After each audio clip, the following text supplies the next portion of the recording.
Asyhadu an la ilaha illallah wahdahu la syarika lah wa asyhadu anna Muhammadan abduhu wa rasuluhu sahibul burhan.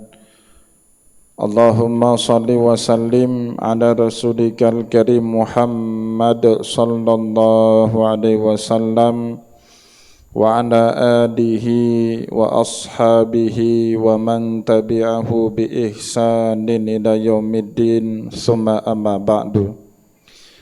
Puji dan syukur senantiasa dan tidak pernah bosan-bosannya kita panjatkan kehadirat Sang Maha Pencipta Allah Subhanahu wa taala, yang mana dengan limpahan karunia-Nya, rahmat-Nya, hidayahnya serta anugerahnya kepada kita semua, kita kembali masih diberi kesempatan, kesehatan dan usia panjang oleh Allah untuk sama-sama dan senantiasa mengabdikan diri kita di jalannya dengan menjalankan segala perintahnya dan menjauhi semua larangannya.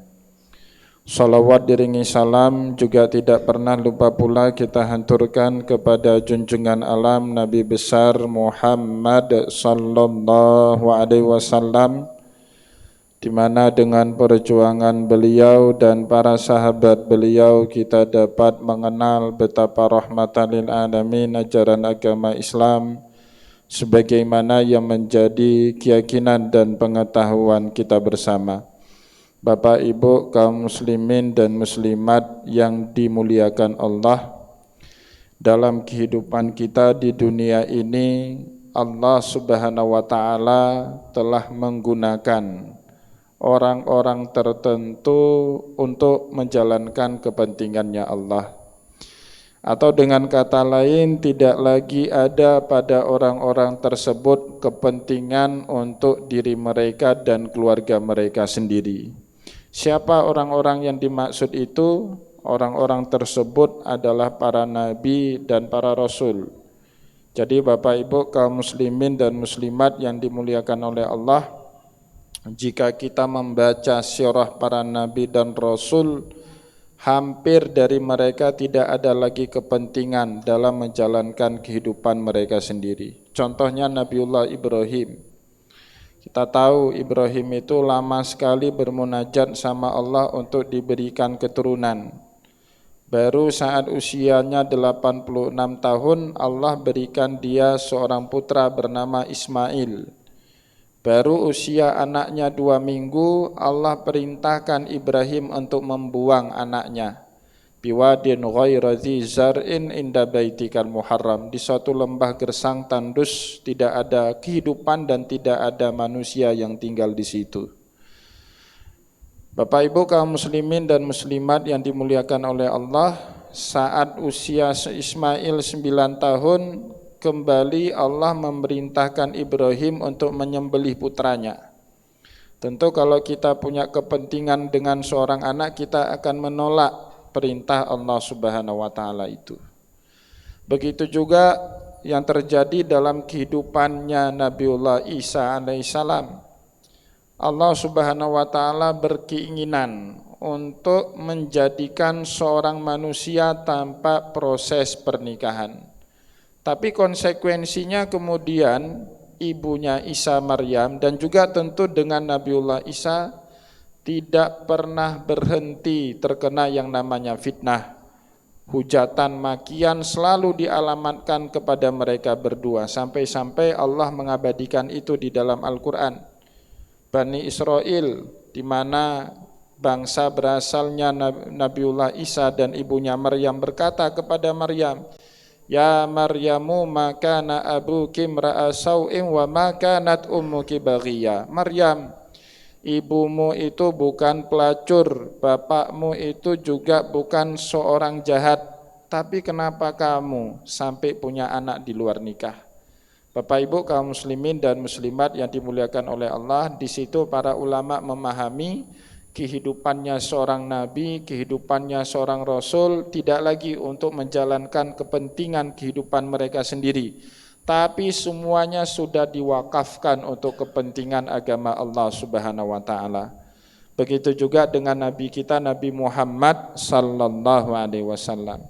Bapak Ibu kaum muslimin dan muslimat yang dimuliakan oleh Allah, kalau kita baca di dalam surat Ahzab misalnya ya, di situ Allah Subhanahu wa taala menceritakan dengan sangat jelas, dengan sangat terbuka bagaimana konflik rumah tangganya baginda Rasulullah dengan para istrinya. Padahal kita Bapak Ibu jangankan jadi nabi, kita aja orang biasa ogah betul kalau konflik rumah tangga kita itu diketahui oleh tetangga sebelah, apalagi menjadi konsumsi publik. Tapi seperti cerita tadi, yang namanya nabi itu sudah tidak lagi punya kepentingan untuk diri mereka sendiri. Kehidupan mereka kemudian menjadi contoh, menjadi model bagi umatnya. Jika bermasalah dengan istri atau sebaliknya istri bermasalah dengan suami, bagaimana caranya menyelesaikan masalah-masalah tersebut, kita bisa langsung merujuk kepada masalah rumah tangga yang dihadapi oleh baginda Rasulullah sallallahu alaihi wasallam. Bapak Ibu kaum muslimin dan muslimat yang dimuliakan oleh Allah, sebagai contoh di dalam surat Ahzab ayat 28 Allah Subhanahu wa taala berfirman, ya ayuhan nabiyyu qul li azwajika in kuntunna turidnal hayatad dunya wa zinataha fata'alaina umatti'kunna wa usarrihkunna sarahan jamila. Ayat itu sendiri turun kepada Rasulullah ketika para istrinya Nabi, dan di puncaknya itu bernama Hafsah binti Umar bin Khattab radhiyallahu anhuma, putrinya Umar bin Khattab yang juga istrinya Rasulullah Hafsah, menuntut terlalu banyak dalam kehidupan ini. Jadi saat lihat para sahabat punya rumah baru, Hafsah juga nuntut dibelikan rumah baru kepada Rasulullah. Lihat sahabiat punya perhiasan baru, juga mereka nuntut kepada Rasulullah untuk dibelikan yang sama. Akhirnya karena terlalu banyak nuntut kepada Rasulullah sallallahu alaihi wasallam, sehingga membuat fokus dakwahnya Nabi Muhammad itu tidak lagi satu, ya tidak lagi terfokus. Maka Allah Subhanahu wa taala menurunkan ayat tadi, ya ayuhan nabi, Nabi Muhammad, qul li azwajika, katakan untuk istri-istrimu yang banyak menuntut, in kuntunna turidnal hayatad dunya wa zinataha, jika kalian menginginkan perhiasan dalam kehidupan dunia ini, fata'alaina umatti'kunna wa usarrihkunna sarahan jamila, saya beri apapun yang kalian mau, tapi setelah itu kamu tidak lagi menjadi istri saya. Nah, namanya dalam fikih tasrih Bapak Ibu. Tasrih itu apa? Ancaman seorang suami kepada istri yang terlalu banyak menuntut agar keinginan, bukan kebutuhan. Kalau kebutuhan bahkan istri diizinkan oleh Rasulullah sallallahu alaihi wasallam untuk mencuri duit suaminya kalau apa yang dia butuhkan itu tidak diberi cukup oleh suaminya. Seperti dulu di masa hidupnya Rasulullah, pernah ada seorang sahabiat namanya Hindun, istrinya Abu Sofyan, mengeluh kepada Rasulullah, ya Rasulullah, inna zauji rajulun syahih lam yu'tini ma yakfini wa waladi. Ya Rasulullah, suamiku Abu Sofyan itu laki-laki yang pelit, bakhil. Kalau kasih nafkah tidak pernah cukup, jangankan buat anak-anakku, buat saya saja tidak pernah cukup. Maka perintah Rasulullah SAW kemudian, khudhi ma yakfiki wa waladiki bil ma'ruf, ambillah, atau bahasa kasarnya copetlah ya, dari duit suamimu apa yang cukup untuk dirimu dan anak-anakmu. Kalau kebutuhan diizinkan sama Rasulullah. Tapi yang namanya keinginan itu kadang-kadang tidak ada batasnya. Maka oleh sebab itu pada saat istri-istrinya Nabi Muhammad terlalu banyak nuntut, peristiwa ini diceritakan ulang oleh Allah Subhanahu wa taala agar kemudian menjadi syariat kepada kita ya, seorang suami bagaimana cara menghadapi seorang istri yang terlalu banyak nuntut dalam kehidupan dunia. Maka oleh sebab itu Bapak Ibu kaum muslimin dan muslimat yang dimuliakan oleh Allah, ya, para ulama mengatakan seorang nabi itu hampir tidak punya lagi sisi nilai privasi dalam kehidupan mereka. Semua kehidupan mereka didedikasikan semuanya untuk kepentingan agama Allah. Juga masih dalam surat Ahzab ayat 50 atau 51. Diceritakan di situ, suatu hari dulu Rasulullah SAW melaksanakan walimah saat beliau menikah dengan Zainab bintu Jahsyin.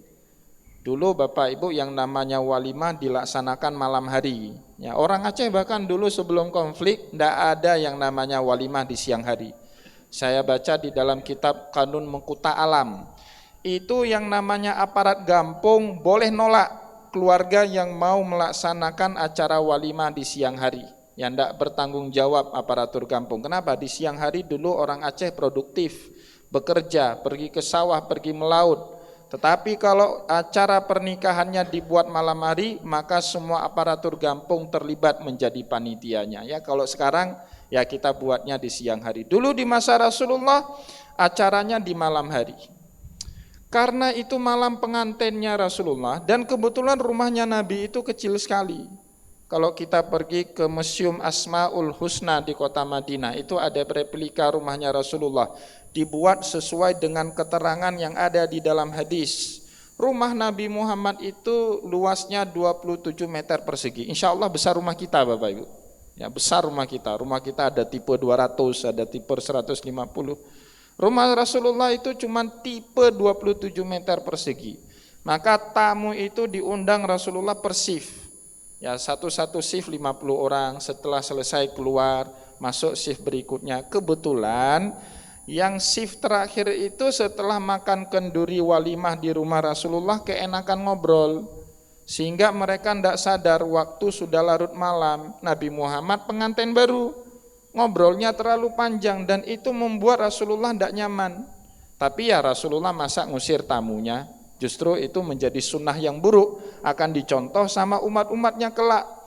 Maka Bapak Ibu kaum muslimin dan muslimat yang dimuliakan oleh Allah, Allah Subhanahu wa taala turunkan satu ayat ya, yang menceritakan gejolak batin yang terjadi pada diri Rasulullah di malam itu. Ya ayuhan nabi, ya ayyuhalladzina amanu, la tadkhulu buyutan nabiyyi illa an yu'zana lakum ila ta'amin ghaira nadirina inahu walakin idza du'itum fadkhulu fa idza ta'intum fantashiru wala musta'nisina li hadis. Hai orang-orang yang beriman, jangan kalian masuk ke rumahnya Nabi kecuali jika kalian diundang untuk makan di dalam rumahnya Rasul. Fa idza du'intum fadkhulu, jika kalian diundang maka penuhilah undangan Nabi. Fa idza ta'intum fantashiru, kalau setelah makan cepat-cepat pamit minta izin. Wala musta'nisina li hadis, jangan terlalu panjang ngobrolnya sama Rasulullah. Inna dzalikum kana yu'zin nabi, karena omongan kalian yang terlalu panjang itu menyiksa Nabi. Fayastahi minkum, tapi Rasulullah sallallahu alaihi wasallam malu masa mengusir tamunya. Nanti jadi sunnah Nabi, ngusir tamu itu jadi sunnah Nabi. Ya kalau kita ngusir tamu, sunnahnya Rasulullah kita bilang sekarang kan nggak patut seperti itu. Maka Allah Subhanahu wa taala menurunkan ayat tadi, innallaha la yastahi minal haq. Allah Subhanahu wa taala tidak pernah malu dari menceritakan kebenaran. Bapak Ibu yang dimuliakan oleh Allah, salah satu sifat wajib Rasulullah namanya tabligh, menyampaikan apapun yang disampaikan sama Allah. Wahyu itu turun, Rasulullah harus terus membacakan wahyu itu kepada sahabatnya yang tadi ngobrolnya terlalu panjang, sehingga Pak sahabat jadi paham, oh ini ternyata ayat dibaca untuk ngusir kami. Jadi Bapak Ibu kalau punya tamu kelamaan ngobrolnya di ruang kerja kita, baca ayat ini. Para ulama bilang ini ayat untuk ngusir tamu yang kita tidak harapkan kedatangannya, ya. Maka oleh sebab itu Bapak Ibu kaum muslimin yang dimuliakan oleh Allah, kalau kita pikir-pikir Rasulullah sebenarnya malu, tapi karena ayat yang sudah ngomong, mau tidak mau Rasulullah harus menyampaikan itu kepada umatnya. Oleh sebab itu Bapak Ibu kaum muslimin yang dimuliakan oleh Allah, sebaik-baiknya hidup kita orang beriman adalah hidup kita yang digunakan oleh Allah untuk kepentingan ajarannya agama Allah. Innallaha ashtara minal mu'minina anfusahum wa amwalahum bi anna lahumul jannah. Allah telah beli beberapa nyawa dari kaum muslimin dan juga harta dari kaum muslimin untuk digantikan balasannya surga oleh Allah Subhanahu wa taala kelak. Jadi Bapak Ibu harus bersyukur sekali kalau tenaga kita, waktu kita didedikasikan untuk membantu orang lain, harta kita untuk kepentingan agama Allah, bersyukur sekali kita. Kadang-kadang karena kebodohan kita, karena kelemahan makrifat kita, kita lebih banyak menggerutunya.